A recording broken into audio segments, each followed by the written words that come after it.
ఈరోజు ఇక్కడికి వచ్చిన తెగు అంటే ఏమిటి, వైఎస్ఆర్ కాంగ్రెస్ పార్టీకి సంబంధించిన కార్యకర్తల్లో తెగు అంటే ఎలా ఉంటుంది అని చెప్పి రాష్ట్రానికి చాటి చెప్పిన నా అక్క చెల్లెమ్మలకు, నా అన్నదమ్ములకు అందరికీ కూడా సెల్యూట్ చేస్తాను. ఎందుకంటే ఈరోజు మనము యుద్ధ వాతావరణంలో ఈరోజు ఆంధ్ర రాష్ట్రంలో ప్రజలు బ్రతుకుతూ ఉన్న పరిస్థితులు కనిపిస్తూ ఉన్నాయి. ఇలాంటి దుర్మార్గమైన పాలన, రెడ్ బుక్ పాలన బహుశా ఎప్పుడు కూడా ఆంధ్ర రాష్ట్రంలో గతంలో ఎప్పుడు చూసి ఉండదు. అలాంటి పరిస్థితుల మధ్య ప్రజాస్వామ్యాన్ని కూనీ చేయడం అంత సులువు కాదు. ప్రజల్లో వ్యతిరేకతను గొంతు పట్టుకొని నలపడం అంత సులభం కాదు. ఇచ్చిన మాటను, మేనిఫెస్టోలో చెప్పిన మాటలను నిలబెట్టుకోకపోతే నీ తోలు తీస్తాం అని చెప్పగలిగిన సత్తా వైఎస్ఆర్సీపీకి ప్రతి గ్రామం నుంచి ఆ కార్యకర్త లేస్తాడు అని చెప్పి చాటి చెప్పాం. మీ తెగువకు మరొక్కసారి సెల్యూట్ చేస్తూ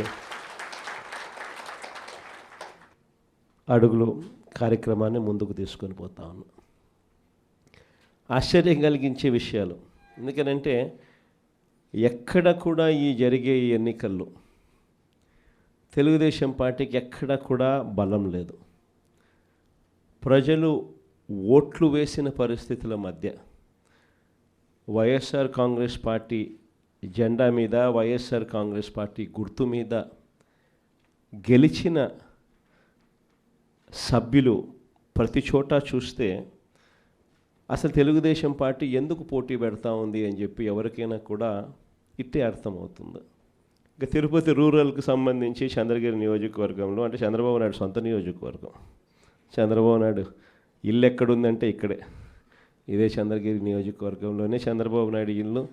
ఆయన మొట్టమొదటిసారిగా చంద్రబాబు నాయుడు గెలిచిందే ఇక్కడే, మళ్ళీ ఓడిపోయింది కూడా ఇక్కడే. అక్కడ బీసీలు డామినెంట్గా ఉన్న ఆ ఏరియాలో బీసీలకు ఇచ్చి సామాజిక వర్గాన్ని పైకి తీసుకొని రావాలి అని చెప్పి ఎవరైనా చూస్తారు. కానీ అక్కడ బీసీలు ఎక్కువగా ఉన్నారు, వాళ్ళల్లో ఆర్థిక స్థితిగతులు సరిగ్గా ఉండవు. కాబట్టి ఈయనైతే ఆర్థికంగా సౌండ్గా ఉంటాడు, బీసీలను ఎప్పుడు కూడా తొక్కి పెట్టచ్చు అని చెప్పి అక్కడికి పోయి అక్కడ పాగా వేసినాడు. నిజంగా ఏ తెలుగుదేశం కార్యకర్త కూడా ఇళ్ళకి వెళ్ళి వాళ్ళ గ్రామాలలో వాళ్ళు తిరుగుతూ వాళ్ళ గ్రామాలలో ఉన్న ప్రజల ఇళ్ళకు వెళ్ళి బాగున్నారా మీరు అని పలకరించే ధైర్యం చంద్రబాబు నాయుడు గారికి సంబంధించిన ఏ కార్యకర్తకు లేదు. కారణం, చంద్రబాబు నాయుడు గారికి సంబంధించిన ఏ కార్యకర్త అయినా కూడా ప్రజల్లోకి వెళ్ళి వాళ్ళ ఇళ్ళ దగ్గరికి వెళ్తే ప్రతి ఒక్కరికి కూడా వెన్నులో భయమే. చివరికైతే నా అక్క చెల్లెమ్మలందరూ పొద్దుటూరు నుంచి ఎదురు చూస్తూ ఉన్నారు, కడప నుంచి ఎదురు చూస్తూ ఉన్నారు. ఏదో ఉచితంగా బస్సు వస్తుంది, ఏదో విశాఖపట్నం పోయి రావచ్చు కదా, పొద్దున పోయి సాయంత్రానికి వెనక్కి రావచ్చు కదా అని చెప్పి అటువంటి చిన్న చిన్నవి కూడా పట్టించుకోవడంలా, దానికి కూడా దిక్కులేని పరిస్థితిలో ఈరోజు రాష్ట్రంలో పరిపాలన సాగుతూ ఉంది. మరోవైపున చూస్తే వ్యవస్థలన్నీ పూర్తిగా విధ్వంసం. మొన్నటిదాకా వైఎస్ఆర్ కాంగ్రెస్ పార్టీ ఉన్నంత వరకు గవర్నమెంట్ బడులలో పిల్లలకు గవర్నమెంట్ బడులకు పోయేదానికి గర్వంగా ఉండేది. గవర్నమెంట్ బడులలో మన పిల్లలను చదివించేటప్పుడు మనం గర్వంగా చెప్పుకునే పరిస్థితి నుంచి ఈరోజు గవర్నమెంట్ బడులలో అప్పట్లో నో వేకెన్సీ బోర్డ్స్ నుంచి ఈరోజు గవర్నమెంట్ బడికి పంపించాలంటే తల్లిదండ్రులు హెసిటేట్ చేసే పరిస్థితులకి మళ్ళీ స్కూళ్ళు నాశనమైన పరిస్థితులు కూడా ఇప్పుడే చూస్తూ ఉన్నాం. వైద్య రంగం ఇంకా దారుణంగా తయారైపోయింది. ఈరోజు ఎవరికైనా ఆరోగ్యం బాగోలేకపోతే లక్షలు ఖర్చు చేస్తే తప్పనిచ్చి, వాళ్ళు ఖర్చు పెట్టుకుంటే తప్పనిచ్చి, వాళ్ళ అప్పులు పాలు అయితే తప్పనిచ్చి ఈరోజు ఆ పేదవాడు బతికి బయట పడే పరిస్థితే లేదు. ఏ పంటకు కూడా ఈరోజు గిట్టుబాటు ధర రాని పరిస్థితి. ఉచిత పంటల బీమా గాలికి ఎగిరిపోయింది. ఈ క్రాప్ బుకింగ్ ఎక్కడుందో ఎవడికి తెలియని పరిస్థితి. రైతుల పరిస్థితి ఈరోజు రోడ్డున పడి రైతులు అల్లాడుతూ ఉన్నారు. పెట్టుబడి సహాయం కింద కనీసం జగన్ ఉంటే 13,500 ఇచ్చేవాడు. జగన్ పోయాడు, 26,000 ఈయన ఇస్తానన్నాడు. ఆ 26,000 కూడా గాలికి ఎగిరిపోయింది అని చెప్పి ప్రతి రైతు కూడా చంద్రబాబు నాయుడు తిట్టుకుండా తిడతా ఉన్న పరిస్థితి కనిపిస్తూ ఉంది. వ్యవస్థలు పూర్తిగా అధ్వానమైన పరిస్థితులకి నీరుగారి. ఎక్కడ కూడా పెన్షన్ల విషయానికి చూస్తే ఈయన ముఖ్యమంత్రి కాక మునుపు 66,60,000 పెన్షన్లు. ఈ రోజుటికి 12 నెలల్లో జరిగిన పెరుగుదల ఏమిటి అని అంటే 4 లక్షల పెన్షన్లు తీసేయడం. పెరగాల్సింది పోయి ఒక కొత్త పెన్షన్ ఇవ్వకుండా 4 లక్షల పెన్షన్ ఊడగొట్టడం. ఇది చంద్రబాబు నాయుడు చేసిన ఘనత. మరోవైపు కరప్షన్ చూస్తామా అంటే విడి కరప్షన్. ఏ గ్రామంలో చూసినా కూడా పక్కనే బెల్ట్ షాప్ కనిపిస్తుంది. గుడి పక్కన, బడి పక్కన, ఇంటి పక్కన బెల్ట్ షాపే కనిపిస్తుంది.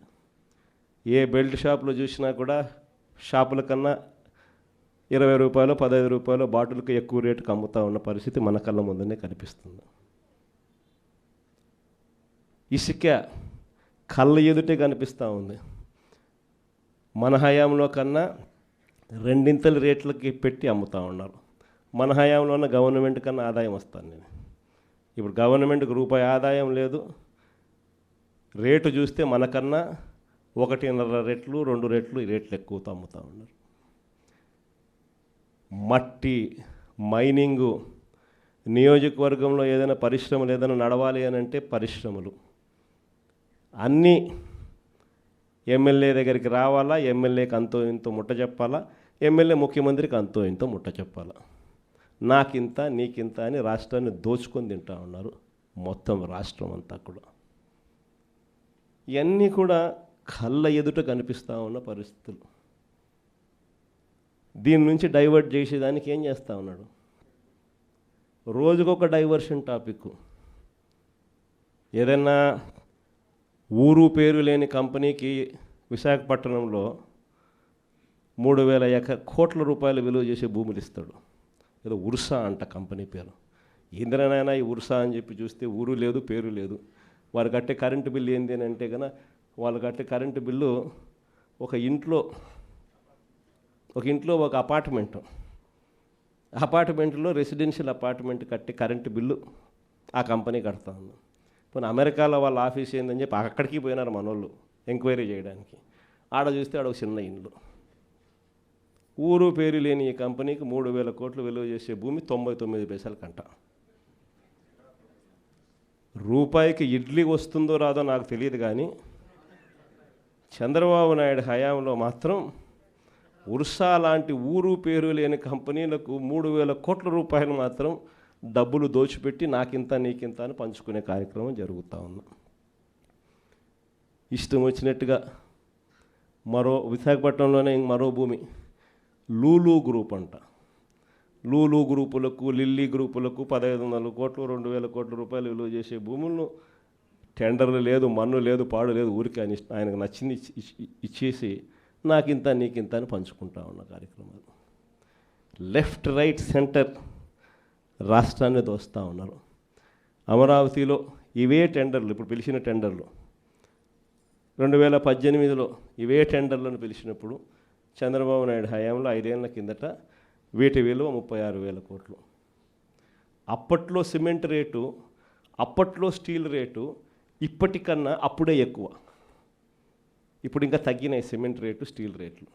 అయినా కూడా ఆ 36,000 కోట్ల విలువ ఈరోజు 78,000 కోట్లకు పెంచేసి టెండర్లు వాళ్ళకు సంబంధించిన వాళ్ళకి మాత్రమే రింగ్ ఫామ్ చేసి వాళ్ళ కాంట్రాక్టర్లకు మాత్రమే ఇచ్చుకుంటున్నారు. అంతేకాదు, ఇంతకుముందు మొబిలైజేషన్ అడ్వాన్స్ లేదు. పని చేస్తేనే ఎవడైనా గవర్నమెంట్ డబ్బిచ్చేది. ఈయన వచ్చినాక మొబిలైజేషన్ అడ్వాన్స్ అని కొత్తగా మొదలుపెట్టినాడు ఇయడం. అంటే 10% మొబిలైజేషన్ అడ్వాన్స్ ముందే ఇచ్చేస్తాడు, వాళ్ళ దగ్గర నుంచి 8% ఈయన తీసుకుంటాడు. లెఫ్ట్ రైట్ సెంటర్ రాష్ట్రాన్ని దోచేస్తూ ఉన్నారు. చేసిన అప్పులన్నీ ఎక్కడికి పోతూ ఉన్నాయి? ఎందుకు సూపర్ 6 లేవు, ఎందుకు సూపర్ 7లు లేవు అని అంటే, ఎందుకు జగన్ చేయగలిగేటాడు, ఎందుకు చంద్రబాబు నాయుడు ఎందుకు చేయలేకపోతున్నాడు అని అంటే కారణం నేను ఇంతకుముందు ఎలక్షన్ అప్పుడే చెప్పిన. జగన్ ఉంటే బటన్లు నొక్కుతాడు, నేరుగా ప్రతి అక్క చెల్లెమ్మ కుటుంబానికి నేరుగా పోతుంది. చంద్రబాబు నాయుడు ఉంటే బటన్లు ఉండవు. చంద్రబాబు నాయుడు ఉంటే నేరుగా ఆయన జోబీలోకి మాత్రమే పోతుంది అని చెప్పి ఎలక్షన్లప్పుడే నేను మొత్తుకొని చెప్పిన. నేను చెప్పిన ఆ రోజు చంద్రబాబు నాయుడు నమ్మడము అని అంటే చంద్రముఖిని నిద్ర లేపడమే అని చెప్పిన. చెప్పింది నేను ఆ రోజు ఎన్నికలప్పుడు నేను చెప్పిన ఆ మాటలు కన్నా ఎవరైనా వింటే ఇప్పుడు కరెక్ట్గా అవి ప్లే చేసి చూస్తే జగన్ కరెక్ట్గా చెప్పినాడు, అబ్బా మనమే మోసపోయినాం పొరపాటున అని చెప్పి ఈరోజు ప్రతి ఇంట్లో కూడా ఖచ్చితంగా చర్చ జరగాల్సిందే. ప్రతిరోజు డైవర్షనే, ఇవన్నీ జరుగుతూ ఉన్నాయి, సమాధానాలు చెప్పుకోలేక ప్రతిరోజు ఒక డైవర్షన్. ఓ రోజు లడ్డు అంటాడు, ఇంకో రోజు బోట్ అంటాడు, మరో రోజు ఏమన్నా ఐపీఎస్ ఆఫీసర్ అధికారిని అరెస్ట్ అంటాడు. కరెంటు బిల్లులు షాక్ కొట్టే విధంగా అప్పుడే పెరిగిపోతున్నాయి అని చెప్పి మళ్ళీ ఆ టాపిక్ నుంచి డైవర్ట్ చేసేందుకు ఇంకొకటి ఆయన చేసిన లిక్కర్ స్కాములు మనం ఇంకొకటి మీద లిక్కర్ స్కాములు రుద్ది ఇంకొక లిక్కర్ స్కామ్ అరెస్ట్ అని చెప్తాడు. ఇట్లా ప్రతిరోజు చూస్తే ఏదో ఒక సెన్సేషన్ క్రియేట్ చేయడం, ఆ సెన్సేషన్ నుంచి టాపిక్లు డైవర్ట్ చేయడం. ఇంతకుముందు రోమన్ రాజులు చేసేవాళ్ళు, ప్రజల్లో వ్యతిరేకత, రోమన్ రాజుల మీద వ్యతిరేకత ఎక్కువగా వస్తూ ఉండేది అని చెప్పి అప్పట్లో వాళ్ళంతా గ్లాడియేటర్స్ అని ఒక గేమ్స్ నిర్వహించేవాళ్ళు. దాంట్లో మనుషులను పెట్టేవాళ్ళు, మనుషుల చేతిలో కత్తులు పెట్టేవాళ్ళు, పొడుచుకొని సావండరా నాయన అని చెప్పి వాళ్ళు జంతువులకు అందునే దాంట్లో పెట్టేవాళ్ళు. ఆ జంతువులతో వీళ్ళు యుద్ధం చేయడము, వీళ్ళు సావడము, అవి సావడము, లేకపోతే వీళ్ళు పొడుచుకోవడము, అది వీళ్ళు సావడము వాళ్ళు సావడము చేసేది. ప్రజలందరూ దాన్ని చూసేది. Topic divert. లేదా రాజెట్ట పరిపాలన చేస్తూ ఉన్నాడు, దాంట్లో రేట్లు ఎట్లున్నాయి, ప్రతిరోజు ఒక డైవర్షన్ టాపిక్, ప్రతిరోజు ఒక డ్రామా. ఇలాంటి పరిస్థితుల మధ్య రాష్ట్రం జరుగుతూ ఉంది. ఇలాంటి పరిస్థితుల్లో రాబోయే రోజుల్లో అందరికీ కూడా నేను ఒకటి చెప్తా ఉన్నా, ఇంత మంచి చేసిన మనకే ప్రతిపక్షంలో కూర్చున్నాము అని అంటే ఇక ఏ మంచి చేయని మోసం చేసిన ఈ చంద్రబాబు నాయుడు పరిస్థితి ఎలా ఉంటుంది అని చెప్పి నేను వేరే చెప్పాల్సిన పర్ల. ఆ 3 ఏళ్ళు అయిపోయిన తర్వాత వచ్చేది ఖచ్చితంగా వైఎస్ఆర్ కాంగ్రెస్ పార్టీని అఖండమైన మెజార్టీతో మళ్ళీ అధికారంలోకి వస్తాం. ఈసారి వచ్చిన తర్వాత మాత్రం ప్రతి కార్యకర్తకు కూడా మీ జగనన్న జగన్ 2లో తోడుగా ఉంటాడు అని మాత్రం ఖచ్చితంగా చెప్తా ఉన్నా.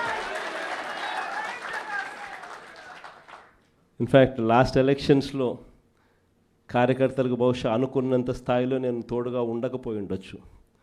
ఎందుకంటే నేను అధికారంలోకి వస్తానే కోవిడ్ వచ్చింది. జూన్లో అధికారంలోకి ప్రమాణ స్వీకారం చేశాం, మార్చ్ కల్లా కోవిడ్ వచ్చేసింది. దాని తర్వాత 2 సంవత్సరాలు కోవిడ్లో ఇంకా వేరే దాని మీద ధ్యాసే పెట్టలేకపోయినాం. ప్రజల బాగోగుల మీదనే, ప్రజల ఆరోగ్యం మీదనే, ప్రజలకు సంబంధించిన విషయాల మీదనే పూర్తిగా ధ్యాస పెట్టాల్సిన పరిస్థితుల మధ్య పాలన సాగింది. కానీ ఈసారి మాత్రం ప్రతి కార్యకర్తకు భరోసా ఇస్తూ ఉన్నా. ఈరోజు నా కళ్ళతో నేను చూస్తూ ఉన్నా, కార్యకర్త అనేవాడు ఎంత ఇబ్బంది పడతా ఉన్నాడు అనేది నా కళ్ళతో నేను ఈరోజు చూస్తూ ఉన్నా. పాలన అనేది ఎలా ఉండాలి, ఎలా దిగజారిపోయింది అన్నది కూడా నా కళ్ళతో నేను చూస్తూ ఉన్నా. ఇవన్నీ నేను చూసిన నేపథ్యంలో నేను ప్రతి కార్యకర్తకు చెప్తా ఉన్నా, నెక్స్ట్ రెజీమ్లో మాత్రం జగనన్న మీకు తోడుగా అండగా ఖచ్చితంగా గట్టిగా నిలబడతారని మాత్రం చెప్తాను.